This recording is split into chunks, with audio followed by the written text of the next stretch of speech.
Salut et bienvenue dans la seconde partie de notre tutoriel consacré au développement d'un site web de A à Z. Donc dans cette partie, nous allons voir un petit peu comment structurer la base de notre code PHP. Alors pour développer un site en PHP, il n'y a pas vraiment une manière unique de faire parce que PHP est un langage de programmation un petit peu libre. C'est-à-dire que vous n'avez pas besoin de créer des classes ou d'avoir une structure de code particulière. Vous pouvez écrire directement du PHP et ça va fonctionner. Donc la première idée qui pourrait vous venir en tête, c'est tout simplement de créer un fichier pour une page. Donc par exemple, créer ici un nouveau fichier qu'on appellerait view.php. Ce fichier servirait à afficher une page et là directement on y mettrait notre code HTML et dedans on ferait un petit peu de code PHP pour récupérer nos informations. Alors cette méthode-là, on ne va pas l'utiliser tout simplement parce qu'elle a un problème majeur, c'est que du coup on se retrouve avec beaucoup de fichiers qui ne sont pas forcément bien organisés et on a du code PHP qui est mélangé avec de l'HTML. Et si jamais on veut faire des changements massifs, c'est assez problématique. Donc même en utilisant de la programmation orientée objet, si vous utilisez cette organisation-là, il y a de fortes chances que lorsque vous vouliez faire des modifications massives, ça soit très gênant. Donc ce que l'on va faire plutôt, histoire de vous montrer une méthode de développement professionnel, on va se baser sur la structure MVC. Donc le principe de cette structure, c'est de séparer notre code en trois étages. Donc un premier étage qui est l'étage que verra le visiteur. Donc globalement, ce sont les vues. Donc les vues, c'est tout simplement du code HTML standard et dedans, on aura un petit peu de PHP, mais du PHP léger. Donc seulement des échos, des boucles et des conditions. Aucune initialisation de variables ou aucune requête SQL. Ensuite, on aura au-dessus les contrôleurs. Donc les contrôleurs, c'est eux qui ont envoyé les variables à la vue et ils récupèrent ces variables à travers des modèles ou à travers des fonctions particulières. Et donc la dernière étape, c'est les modèles. Et tout simplement, les modèles, c'est tout ce qui permet d'interagir avec une base de données ou d'interagir avec une source de données distante. Voilà. Donc aujourd'hui, on va se concentrer seulement sur la partie contrôleur et vue. On verra dans un prochain chapitre la partie consacrée au modèle parce que c'est une partie un peu plus complexe vu qu'on interagit avec notre base de données. Donc le principe est relativement simple. J'aimerais bien avoir des pages qui s'affichent sur mon site. Ça, c'est vraiment la base. Alors avec le principe du MVC, on va avoir des URL particulières. Alors, ne vous inquiétez pas, on pourra les changer par la suite, mais les URL auront ce format-là. Le nom du contrôleur, le nom de l'action et ensuite les paramètres à passer. Donc on peut en avoir une infinité. Donc toutes les URL vont être basées sur ce système-là. Alors globalement, le contrôleur, c'est un objet qui va contenir plusieurs actions. Alors idéalement, on va faire un contrôleur par table ou un contrôleur par système de données. Donc là, on pourrait faire un contrôleur page pour gérer les pages, un contrôleur post pour gérer les articles, un contrôleur contact pour gérer le formulaire de contact, et ainsi de suite. Et donc, dans ces contrôleurs, on pourra avoir une ou plusieurs actions. Donc par exemple, dans le contrôleur post, on aurait une action pour lister les articles et une action pour en voir un. Pareil, une action pour rechercher et ainsi de suite. Alors, avant de se lancer tête baissée dans le code, il est important de définir un petit peu la structure que l'on va adopter. Donc moi, j'ai commencé par faire un schéma, voilà, qui est le suivant, pour expliquer un petit peu mieux comment ça va fonctionner. Donc globalement, toutes les URL que l'on va taper vont rediriger vers la page index. Donc cette page index va inclure ce que l'on appelle un dispatcher. Donc le dispatcher, c'est tout simplement un objet qui va permettre de rediriger et d'initialiser les bons composants en fonction de l'URL tapée. Donc ce dispatcher, il va récupérer un objet request. Donc cet objet request, c'est un objet que l'on va créer qui servira à stocker toutes les informations concernant la requête qui a été faite par l'utilisateur. Donc c'est dans cet objet qu'on stockera par exemple l'URL qui a été tapé, les paramètres ou n'importe quoi dont on pourrait avoir besoin. Ensuite, ce dispatcher va récupérer l'URL, mais lui, il ne sait pas trop l'interpréter. C'est-à-dire qu'il va se retrouver avec une chaîne de caractères qui ressemble à ça. Donc là, cette fonction dispatcher, on va faire appel à un routeur. Donc le routeur va être chargé en fait de parser les URL dans les deux sens. C'est-à-dire que quand une requête arrive, lui, il va voir l'URL et essayer de comprendre à quoi ça correspond. Et dans un autre sens, en fait, on utilisera le routeur pour générer les URL à la volée. C'est-à-dire que quand on fera un lien, on utilisera le composant routeur. Comme ça, l'avantage, c'est que plus tard, donc dans un autre chapitre, on gérera la réécriture d'URL et on pourra faire des URL un petit peu plus personnalisées. Donc ensuite, notre dispatcher, il sait donc à partir grâce au routeur, quel contrôleur il doit appeler et quelle action il doit appeler. Et dans ce cas-là, il initialise le contrôleur et il appelle l'action. Et enfin, ce contrôleur, lui, il va faire un petit peu de code, donc il va pouvoir ou non utiliser un modèle. et ensuite il va envoyer ces variables à la vue qui est ensuite affichée à l'utilisateur. Donc ce système de code peut vous paraître peut-être un petit peu compliqué, mais vous allez voir qu'on va faire ça étape par étape. Alors, je vais essayer d'expliquer au mieux et normalement ça devrait être assez clair. Première chose à faire, notre dossier. Donc ici il y a juste un fichier index.html, donc c'est le fichier qui me servait à afficher ça. Donc, je vais le supprimer, ou carrément je vais le renommer en index.php. Voilà. Et dedans, hop, je vais y mettre absolument rien pour l'instant. Donc là, si j'actualise ma page, j'ai rien.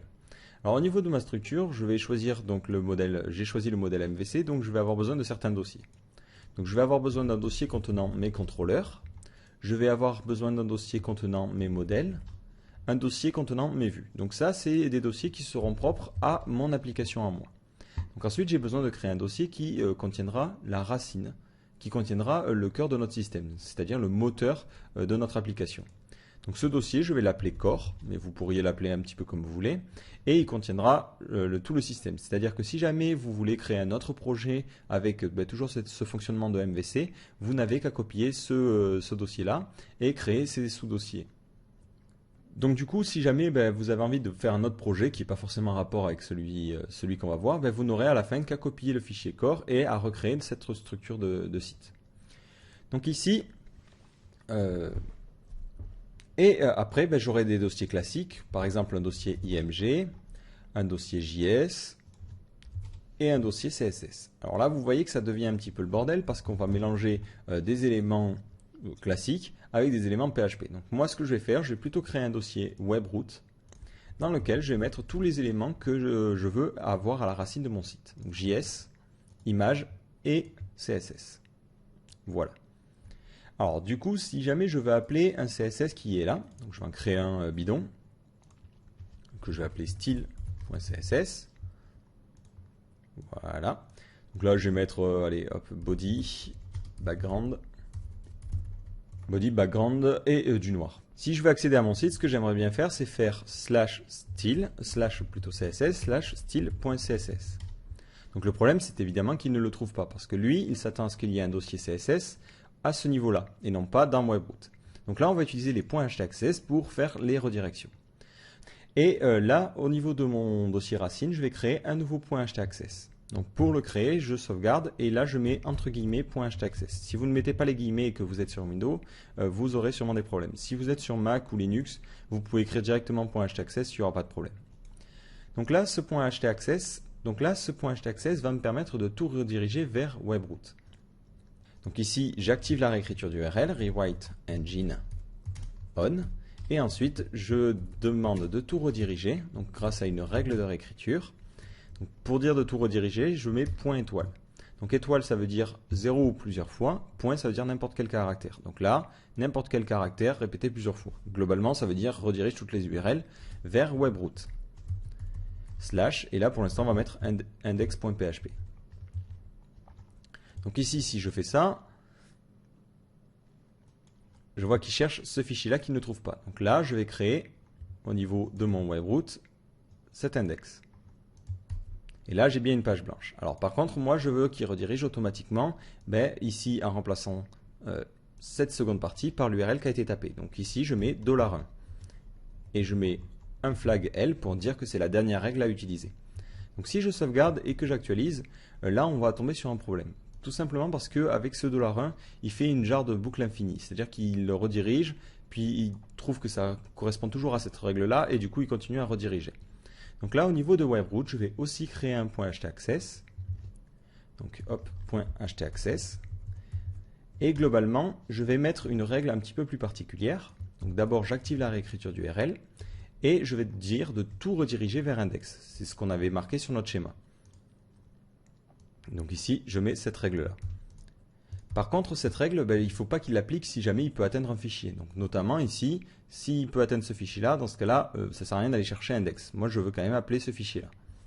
Donc ici, je mets deux conditions. Donc première, rewrite cond, pourcentage entre accolade request underscore file name, pourcentage, est différent d'un dossier qui existe.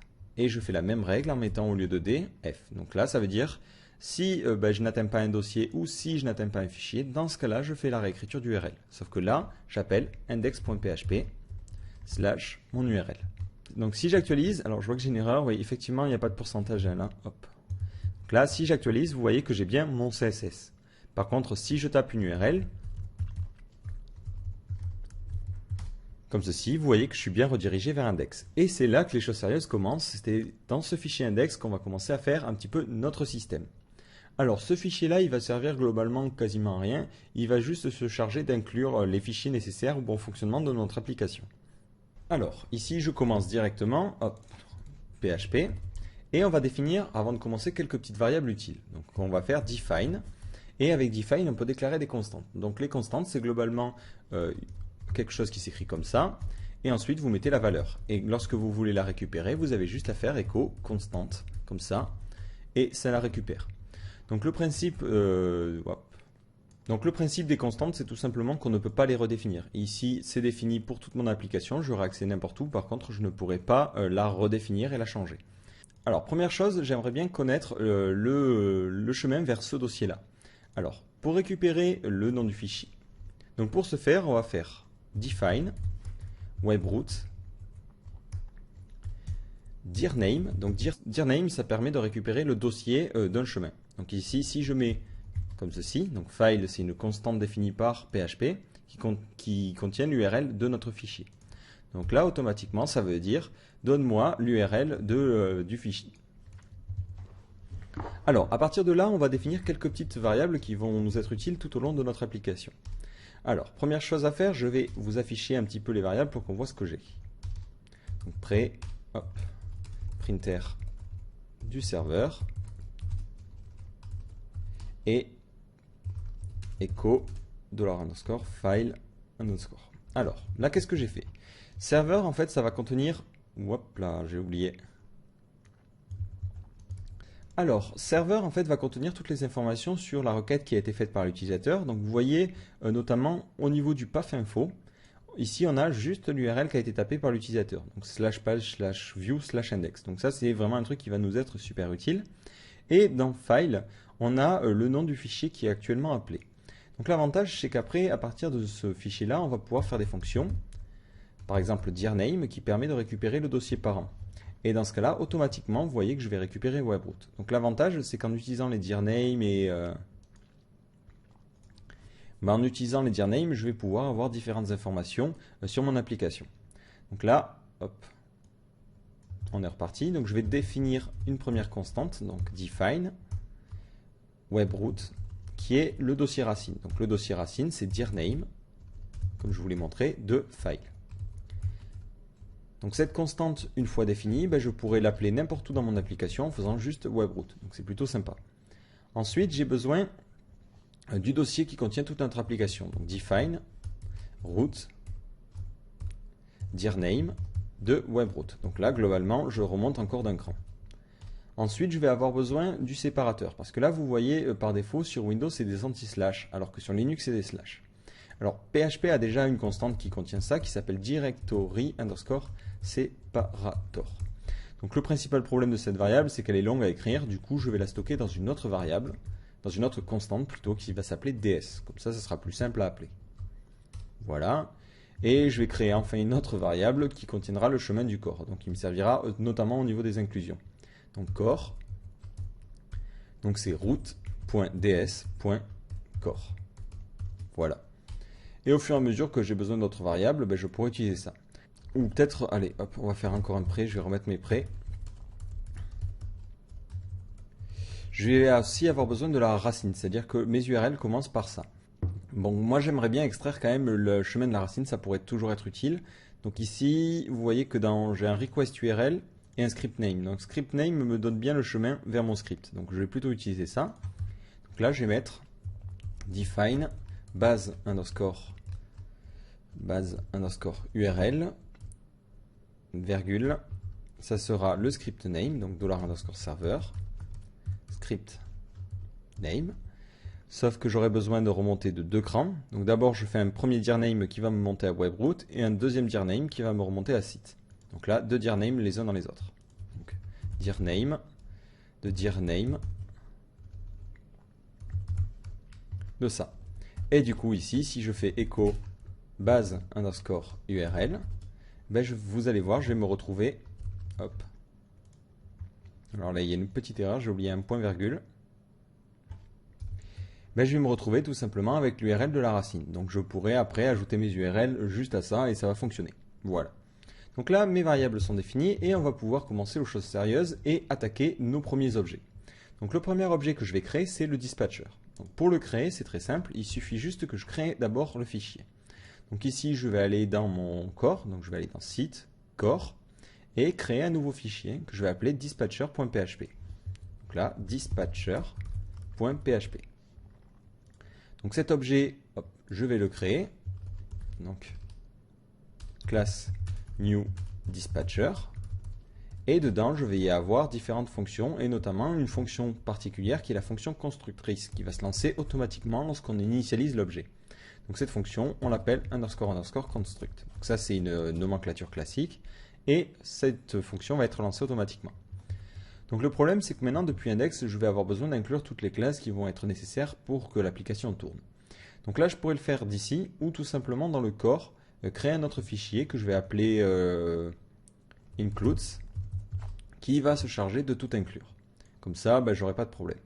Donc là, au niveau de index, je fais require, et là, je vais chercher mon fichier. Alors, pour le récupérer, je fais, donc c'est core.ds.includes.php. Donc là, vous voyez l'intérêt déjà des constantes. C'est que là, ben, automatiquement, on va pouvoir récupérer la racine ou accéder à un dossier rapidement.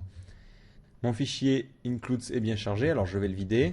Alors là, je vois au passage que c'est pas new dispatcher, hein, c'est juste le nom. Hein. Donc au niveau de mon fichier includes, je vais inclure le dispatcher. Donc je fais require, require dispatcher.php. Dispatcher.php. Voilà. Donc là, automatiquement, mon dispatcher est chargé et je peux l'utiliser en faisant ici new dispatcher. Voilà. Et là, automatiquement, si je mets quelque chose dans la fonction construct, echo, lol, ben, on verra le retour au niveau de mon HTML. Alors, ce dispatcher, je vous l'avais dit, il va permettre en fait de récupérer l'URL et de savoir quoi en faire. Alors, cette URL, mais bon, histoire de mieux organiser les choses, j'avais dit on va créer un autre objet, request, qui se chargera de tout récupérer au niveau de la requête, c'est-à-dire savoir ce qui a été fait. Donc au niveau de mon dispatcher, je vais créer cette variable en faisant var request. Comme ça, ben, ça sera une variable d'instance. Et ici, je l'initialise en faisant this request égale new request. Donc le problème, c'est que cet objet n'existe pas forcément, donc il faut que je le crée.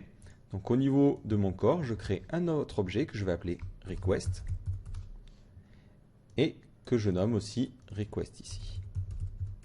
Donc toujours la fonction construct qui pour le moment ne fera rien et aucune variable pour le moment. Donc au niveau de mon dispatcher, ça va fonctionner. Par contre, bah, lui, si j'actualise la page, il ne sait pas d'où il peut sortir cet objet-là.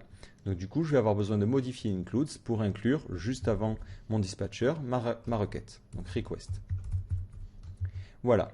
Alors cet objet request, on va créer notre première variable, c'est l'URL. Donc l'URL va permettre de savoir quelle page a été appelée. Donc ici, je mets cette variable en public, donc qui permettra de connaître l'URL appelée par l'utilisateur. Donc URL appelée par l'utilisateur. Et au niveau du constructeur, on l'initialise en faisant this URL égale $_server path _info. Donc là, du coup, dans cet objet-là, j'aurai une propriété URL qui contiendra l'URL qui a été tapée par l'utilisateur. Donc au niveau de mon dispatcher, si j'ai besoin de récupérer cette URL, j'ai juste à faire this request et ensuite URL. Donc là, pour vous prouver ce que je dis, je vais mettre tout ça dans un echo. Et là, vous voyez que je récupère bien mon URL.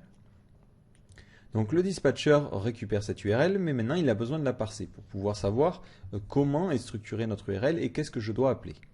Donc pour la parser, c'est ce que je vous avais dit, je crée un routeur. Donc là, je sais que ça fait un petit peu beaucoup pour un début, mais bon, là on commence à poser un petit peu des bases solides pour notre application. Donc là, encore une fois, un nouvel objet, routeur. Hop, Donc là, j'appelle ça routeur. Et cet objet ne fera rien pour le moment. Donc il n'a même pas de constructeur. Alors, ici, mon dispatcher, moi ce que j'aimerais bien faire, c'est faire un truc du style routeur, parse, et parser mon URL. Vis request URL. Alors, pourquoi ici je mets ? Ben, tout simplement, ce routeur, ça va être une classe globale. C'est-à-dire que c'est une classe qui n'aura pas besoin d'être instanciée, vu qu'elle va être utilisée dans toute notre application et qu'on n'a qu'une seule instance de route. Donc du coup, ici, au lieu de créer les variables en public, on les crée en statique. Donc globalement, qu'est-ce que ça change? C'est tout simplement qu'une classe qui est statique, on peut l'appeler directement en faisant ça. C'est-à-dire qu'on n'a pas besoin de faire l'initialisation comme on avait fait ici. Donc là, on fait routeur parse et on envoie l'URL. Donc au niveau de mon routeur, il faut que je crée cette fonction. Donc je fais static function parse et entre parenthèses l'URL. Donc là, je vais mettre un petit peu de commentaires, histoire qu'on sache à quoi correspond notre fonction. Donc, permet de parser une URL. Donc là, je mets en documentation le premier paramètre, donc param, donc c'est URL, URL à parser. Et ensuite, j'indique le retour en faisant @return, un tableau contenant, alors ça va être array, ou tableau contenant les paramètres. Donc ça, à quoi ça sert de faire ça? Tout simplement, si quelqu'un d'autre lit votre code, ben, il comprendra mieux. Et si vous utilisez un IDE, ça permet aussi de documenter. Si jamais après vous rappelez les fonctions, il sera capable de savoir qu'est-ce qui a été créé et vous affichera la documentation. Donc c'est plutôt sympa. Donc là, au niveau de mon parse, je vais avoir besoin de modifier, je vais avoir besoin d'interpréter un petit peu mon URL. Tout simplement, je vais générer un tableau. Déjà, je fais params égale explode. Donc là, j'utilise tout simplement la fonction explode pour séparer les différents morceaux de l'URL qui sont séparés naturellement par des slash. Et ensuite, je fais juste un printer histoire de voir les paramètres. Donc là, hop, il me dit router not found, tout simplement parce que je ne l'ai pas inclus. Donc je pense hop, à cet endroit-là à l'inclure, router. Et ici, je vois bien que j'ai mon tableau. Par contre, je vois que j'ai un index bidon au début, tout simplement parce que mon URL commençait par des slash. Donc je vais enlever les slash en début et en fin d'URL. Donc là, au niveau de mon routeur, je fais $URL égale trim. Donc la fonction trim, par défaut, c'est une fonction capable d'enlever les espaces en début et en fin de chaîne. Et en second paramètre, on peut préciser une chaîne de caractères. Et dans ce cas-là, au lieu de retirer les espaces, il retirera les slash. Et du coup, on a une URL mieux formatée. Donc là, j'ai mes paramètres. Et maintenant, je vais retourner ces paramètres bien organisés. Donc d'abord, j'ai le premier index et le second qui servent pour le contrôleur et l'action. Donc là, je vais stocker ça dans un tableau que je vais appeler R. Allez, R égale array. Donc le premier paramètre, ça sera le nom du contrôleur, donc contrôleur. Et ça sera le premier paramètre, params 0. Alors, le truc c'est param 0. Ensuite, j'ai besoin de l'action. Donc action, ça sera le second paramètre, params 1. Alors le problème c'est que des fois ça peut ne pas être défini. Si je veux appeler la fonction page, ben dans ce cas-là, vous voyez que je n'ai pas de second index. Donc automatiquement, je vais tester si ça existe. Donc if i7. Et si ça existe, dans ce cas-là, je mettrai ce paramètre, donc ben, ce que j'ai fait actuellement. Sinon, je mets l'action index. Voilà. Donc là, j'ai mes deux actions principales. Donc si je mets des printers, comme d'habitude, et que j'appelle ma page comme ceci, vous voyez bien que j'ai mon contrôleur et mon action. Et ensuite, ben, les paramètres suivants, donc c'est tout ce qui est au-delà de ces deux premiers index, je l'injecte grâce, on va utiliser la fonction arraySlice. Donc ici, je mets $R, donc là on va mettre ça dans un index params, égale array underscore slice, notre tableau params, et on veut sauter les deux premiers éléments. Donc ici, je mets 2. Et si maintenant je fais un petit printer de R, hop, je vois bien que j'ai le contrôleur, l'action et les paramètres. Donc c'est impeccable. Donc j'ai plus qu'à retourner ça. Et du coup, le dispatcher va pouvoir récupérer ces informations. Et le truc, c'est que j'aimerais bien les stocker plutôt dans request. Donc là, au niveau de mon parseur, j'injecte le request en second argument. Et du coup, au niveau du routeur, hop, j'ai plus qu'à mettre, au lieu de R, à mettre directement dans request. Donc ici, second paramètre request. Et là, c'est parti. Hop. Donc request, j'initialise une variable contrôleur. Ensuite, de la même façon, j'initialise une variable contrôleur, comme ceci. De la même façon, j'initialise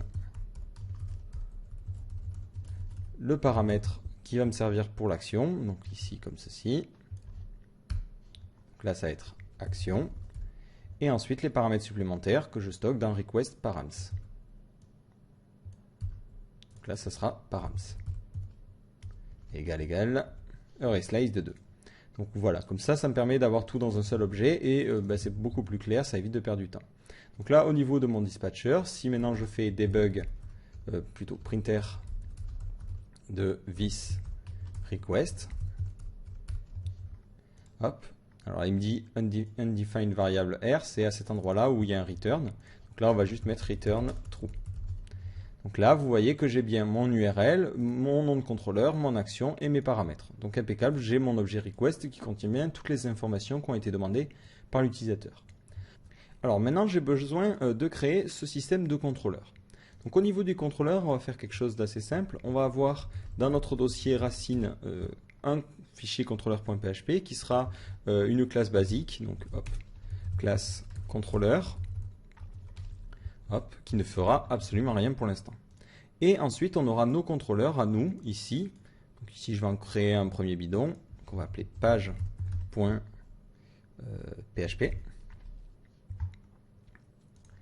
Qu'on va appeler page contrôleur.php.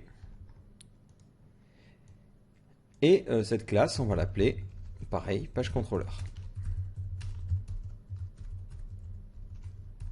Sauf qu'elle aura un truc un petit peu particulier, on va la faire hériter de cette classe-là. Du coup, comme ça, si je déclare une fonction ici, elle sera aussi accessible ici.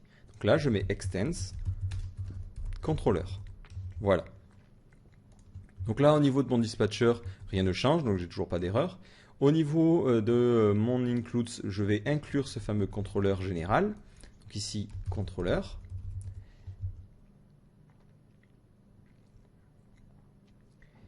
Voilà, donc maintenant je vais avoir besoin, comme je l'ai dit, d'initialiser mon contrôleur. Alors, histoire de ne pas tout mettre dans la même fonction, je vais plutôt me créer une autre fonction de dispatcher que je vais appeler loadController. Et ici, j'aurai juste à faire this loadController et charger le contrôleur qui correspond.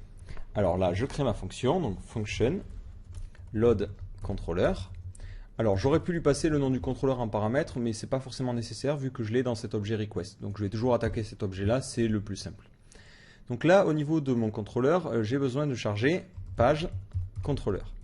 Et moi, dans mon tableau request, j'ai page.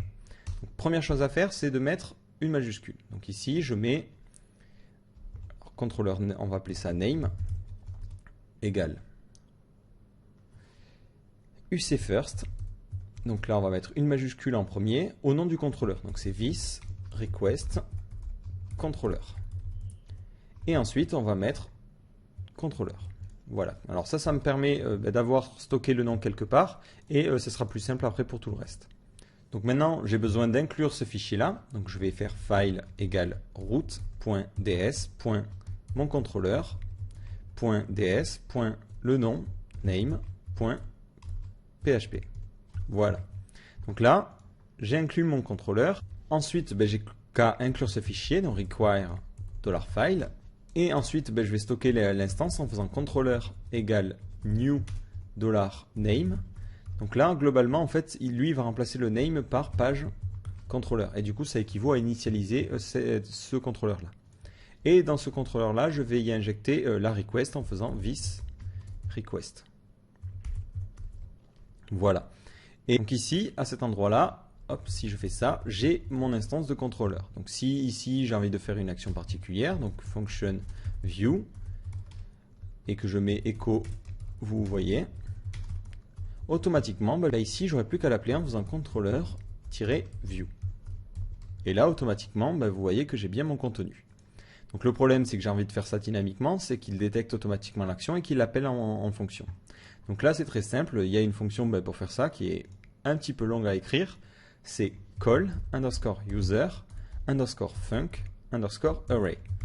Donc là, globalement, c'est c'est une fonction qui va nous permettre d'appeler une autre fonction. Voilà.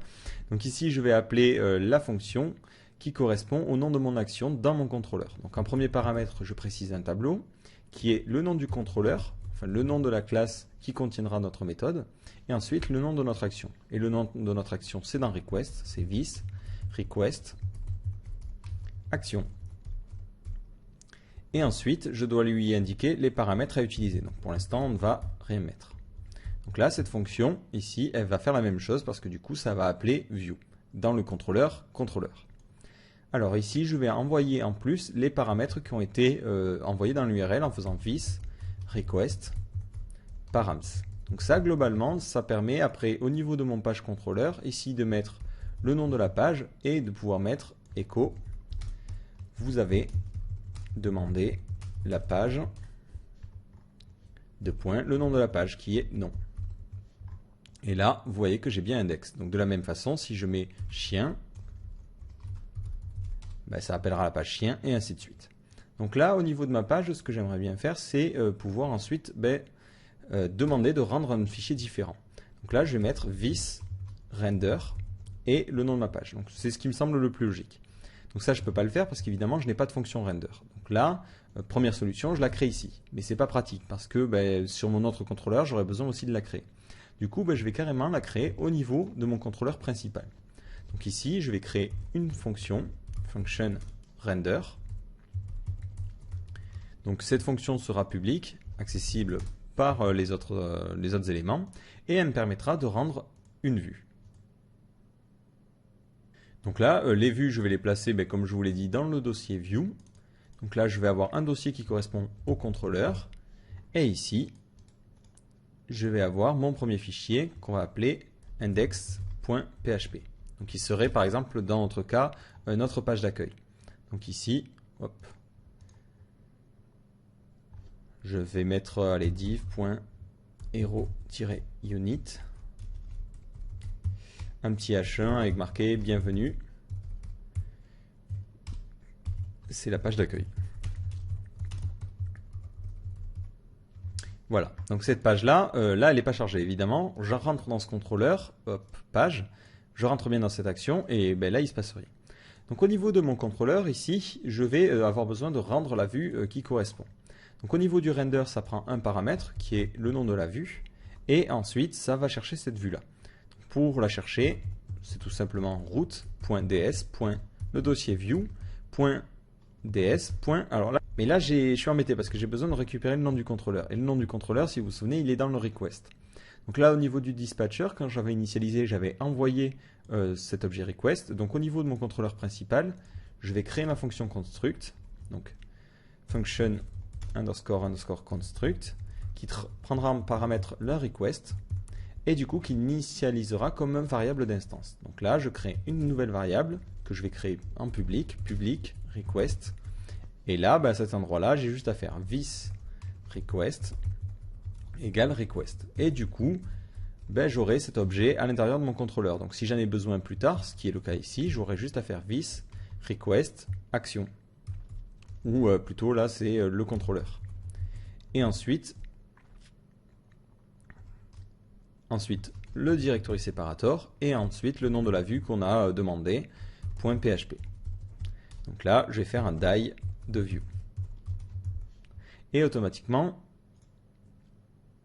et du coup, dans mon page contrôleur, ici, je fais this render index. Et automatiquement, je vais pouvoir rendre la vue d'index.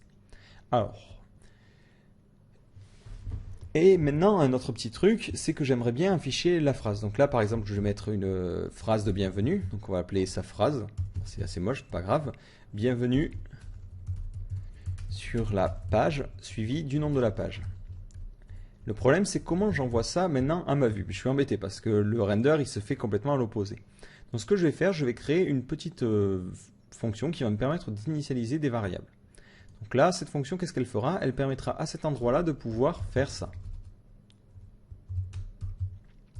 Donc moi, la solution que je trouve la plus simple, c'est tout simplement de stocker un tableau au niveau de mon contrôleur. Et à cet endroit-là, juste avant d'inclure le fichier view, donc de faire ça, ici, donc d'appeler mon tableau et de faire un extract. Comme ça, les variables seront au même niveau et la vue aura accès à ces variables-là. Donc là, au niveau de mon contrôleur, je vais créer une fonction. Je vais créer une nouvelle variable, public vars, qui contient les variables que je veux faire passer à la vue. Et à cet endroit-là, j'aurai juste à faire un extract. Extract de fils vars. Donc là, par défaut, il n'y a aucune phrase. Donc moi, la phrase que j'avais voulu mettre, c'était ça. Donc là, au lieu de le mettre dans cet objet-là, je fais vis-phrase égale bienvenue sur la page machin. Vis vars, hop, la phrase, et je mets bienvenue sur cette page. Et là, automatiquement, ma vue y aura accès. Alors pour tester ça, hop, au niveau de mon index, je mets P, le message, et deux points, ma phrase. Donc ici, écho de la phrase.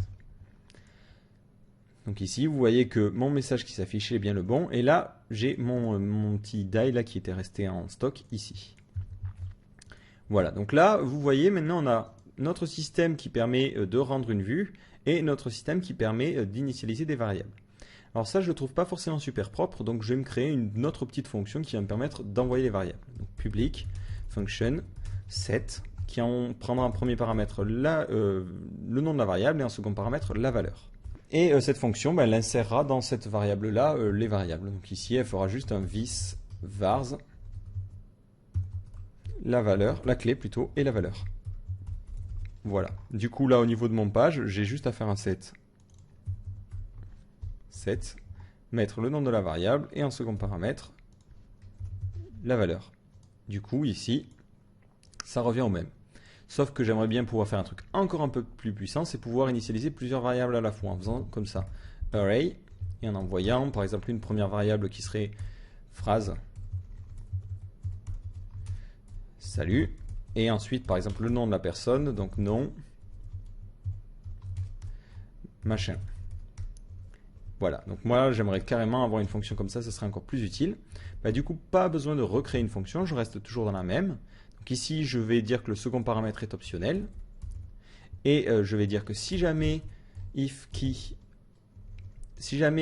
key est un tableau, donc if isArray key, dans ce cas-là, je vais faire directement injecter les clés dans mon tableau de valeurs, donc vis vars plus égale les clés.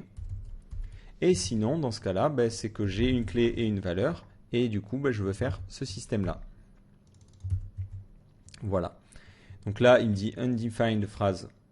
Et du coup, alors là, hop, je remets phrase plutôt. Si j'actualise, vous voyez que ça revient globalement au même. L'avantage, c'est que là, j'ai plusieurs variables qui sont définies, et je pourrais mettre juste après le nom de la personne. Voilà. Donc là, on a notre système, du coup, qui fonctionne impeccable. On peut rendre des vues et envoyer en plus des variables au niveau de nos vues. Autre petite chose que j'aimerais bien peaufiner, c'est avoir ce qu'on appelle un template, un layout, qui permette d'avoir une structure de page tout autour. Parce qu'un site, globalement, c'est toujours quand même quelque chose qui ne change pas, et à l'intérieur, un petit bout qui va être dynamique. Donc ici, je vais créer une nouvelle vue, carrément un nouveau dossier que je vais appeler layout, dans lequel je vais mettre mes thèmes, et je vais créer un nouveau fichier que je vais appeler default.php. Donc globalement, ça sera le thème par défaut. Donc moi, au niveau du thème, je vais ici prendre le bootstrap de Twitter. Donc c'est un truc assez classique. Et ici, je vais créer mon container. Et à l'intérieur de ce container, j'aimerais bien avoir le contenu. Donc là, je vais créer une variable bidon. Donc là, j'ai choisi ça complètement arbitrairement. J'ai choisi ça volontairement long et compliqué pour qu'on n'ait pas de variables qui interagissent avec celle-là. Et du coup, au niveau de mon contrôleur, au niveau du render, au lieu de faire juste le require, je vais faire un obstart. Donc dans ce cas-là, ça veut dire que si je fais du contenu qui s'affiche, ça va le stocker, ça ne va pas l'afficher. Et si j'ai besoin de récupérer ce contenu, j'ai juste à faire content for layout et à le récupérer avec un ob get clean. Donc là, comme ça, j'ai mon contenu. Et vous voyez où je veux en venir. J'ai aussi cette variable-là et j'ai plus qu'à inclure mon template. Require root.ds.view.ds. Le nom du dossier, donc layout.ds.default.php. Et là, hop, vous voyez ce qui se passe, ben, automatiquement, j'ai mon formatage qui a bien fonctionné. C'est-à-dire qu'au niveau de ma page, il a juste inclus le fichier ici. Donc histoire d'optimiser encore un peu plus, je vais créer une variable en haut, public, layout, qui contiendra mon layout. Donc là, ce sera default. Et comme ça, ben, je pourrai le changer si j'ai besoin de changer de thème à un certain moment. This, layout. Alors, un petit point sur public, parce que là, vous voyez, je mets tout en public. Globalement, public, ça veut dire que la variable est accessible partout. Notamment pour vars, je pourrais carrément le mettre en private. Pourquoi? Mais parce que la variable vars, et même la variable vars, je n'en aurai jamais besoin en dehors de ce contrôleur-là, en dehors de cette instance-là. Alors là, vous voyez, on a déjà commencé à faire un truc qui est plutôt pas mal. On a déjà notre système de contrôleur, on a notre fonction de render, et on va optimiser encore un peu plus en permettant de faire des auto-renders. Donc globalement, moi je veux une fonction index, voilà, et ici, je vais appeler juste le contrôleur page. Donc mon contrôleur page, il va faire la fonction index qui ne fait rien. Mais moi, si je ne fais rien, je veux qu'il l'auto-rende la vue. Donc au niveau de mon dispatcher, je vais demander automatiquement de faire le rendu juste après.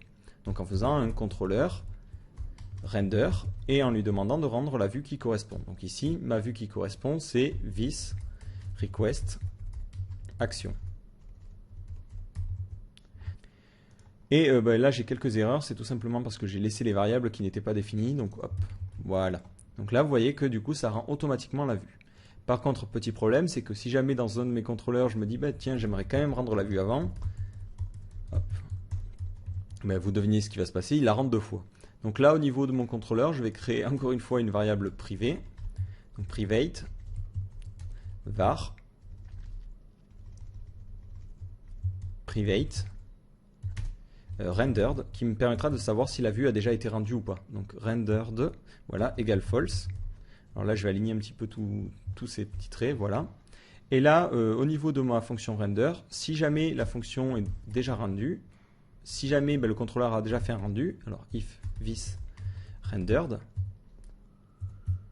dans ce cas-là, je fais directement un return false. Sinon, je fais tout mon système et à la fin, je n'oublie pas de resetter cette variable et de la mettre à true. Donc, this rendered égale true. Voilà, et dans ce cas-là, ça ne la rend qu'une fois. Si jamais après il y a l'auto-render qui agit, ça retiendra false et il ne se passera rien. Voilà, donc là, vous voyez, on a bien créé notre structure et on va finir avec juste un petit détail, c'est la gestion des erreurs. Donc là, si par exemple j'essaie d'accéder à lol, lui, il va essayer d'appeler une fonction qui n'existe pas. Et du coup, j'aurai une erreur. De la même façon, s'il manque une vue, j'aurai des erreurs. Donc globalement, ce que je vais faire, je vais créer dans le dispatcher une gestion des erreurs, donc function error, parce que globalement, toutes les erreurs vont pouvoir venir que de ce dispatcher-là. Donc là, il me dit que cette fonction n'existe pas. Donc avant de faire le call userfunc, je vais vérifier que la fonction existe bien. Donc pour vérifier qu'elle existe bien, je vais récupérer l'ensemble des méthodes, des actions qui sont disponibles pour ce contrôleur-là. Donc là, je récupère ça. Alors je vais faire un petit printer, printr, en faisant printer, c'est get underscore class underscore methods. Et entre parenthèses, vous mettez le nom du contrôleur. Et automatiquement, ça, si je mets un petit die juste après, ça vous affiche l'ensemble des fonctions disponibles. Donc si l'action qui a été demandée par l'utilisateur n'est pas dans ce tableau-là, dans ce cas-là, on retournera une erreur. Donc ici, donc if différent de in underscore array this request action, donc si l'action n'est pas dans le tableau des méthodes définies dans le contrôleur, dans ce cas-là, je retourne l'erreur en faisant this error. Et au niveau du message d'erreur, je vais mettre le contrôleur n'a pas, le contrôleur this request contrôleur n'a pas de méthode et le nom de la méthode this request action.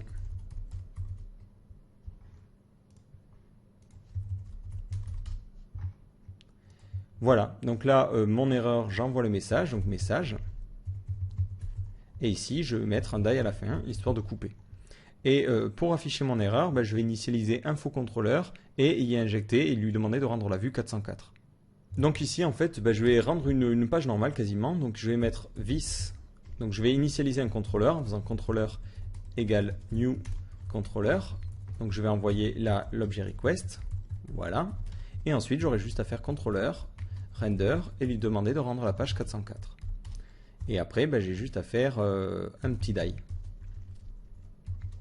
Donc si j'actualise, vous voyez que lui il va du coup essayer de rendre Du coup, lui, vous voyez qu'il va essayer de rendre ce fichier 404 dans le dossier page. Donc ça, c'est pas du tout ce que je veux. Moi, j'aimerais bien créer un petit dossier errors ici. Et ici, mettre mon petit fichier 404.php. Donc nouveau fichier et appeler ça 404.php. Donc là, ce que je vais faire, tout simplement, je vais permettre ici de mettre un slash au début et de pouvoir du coup indiquer une URL. Donc là vous voyez que ça le perd complètement, c'est normal. Donc au niveau de mon contrôleur, la fonction render, je vais tester si view commence par un slash. Donc if string pose de view mon slash égale 0. Donc si la position du slash dans la chaîne view est 0, c'est-à-dire que c'est tout au début, dans ce cas-là j'aurai une vue particulière, sinon j'aurai une autre vue. Voilà, donc ma vue, ça sera view égale root.ds, le dossier view, et là directement ma vue que je veux rendre. Et donc là, vous voyez que du coup ça fait view slash error. Alors là c'est error, je me suis trompé, c'est errors slash 404. Et j'ai oublié le .php à la fin, hop, .php. Et du coup, là j'ai bien ma page et je vais modifier cette page là et mettre un petit page d'erreur 404. Donc div.page, donc div.hero-unit, h1 page introuvable. Et ensuite je vais afficher le message, $message. Donc le message je ne l'ai pas défini, vous voyez à cet endroit là. Donc là je vais faire contrôleur set. Et je vais envoyer mon message à travers message et message. Et du coup, vous voyez que j'ai bien mon page introuvable et ensuite il m'explique ce qui ne va pas. Donc de la même façon, si maintenant j'appelle et du coup je pourrais me servir de ça pour rendre toutes mes pages d'erreur que je vais pouvoir rencontrer au fur et à mesure de mon application. Donc notamment si ici j'appelle la fonction view, donc là il me dit que ça n'a pas de méthode view. Voilà, et du coup, vous voyez qu'on a une gestion des erreurs qui est un peu plus jolie. Alors, histoire d'optimiser légèrement ça, au niveau de ma fonction erreur du dispatcher, je mets au tout début un petit header qui précise que c'est une 404 not found. Comme ça, quand je vais sur cette page, vous voyez qu'au niveau du réseau, ça m'affiche bien 404 et pour le moteur de recherche, il comprendra que c'est une action qui n'existe pas. Par contre, si je vais sur une page qui existe, c'est bien en 200, donc ça fonctionne bien. Donc là, vous voyez dans ce tutoriel, en à peu près 1 heure, on a créé un petit peu la structure vue et contrôleur de notre application. Donc l'avantage, c'est que maintenant on a une structure solide. Donc dès qu'on va vouloir créer des pages, on aura juste dans notre dossier ici à créer des contrôleurs et à créer des vues. L'avantage, c'est qu'on a bien séparé notre code, donc vous voyez que c'est bien organisé et au niveau de l'édition, on sait où il faut éditer lorsqu'on veut modifier une information. Donc on édite un contrôleur si on veut changer des variables et on édite des vues si on veut changer le design. Donc voilà, j'espère que je vous ai pas trop perdu. Donc surtout, si vous n'avez pas tout compris, n'hésitez pas à regarder la vidéo ou à poster sur le forum. Donc voilà, rendez-vous dans le prochain chapitre consacré au modèle où l'on va voir un petit peu comment récupérer les informations depuis une base de données et on verra peut-être comment créer nos premières pages et comment commencer notre site.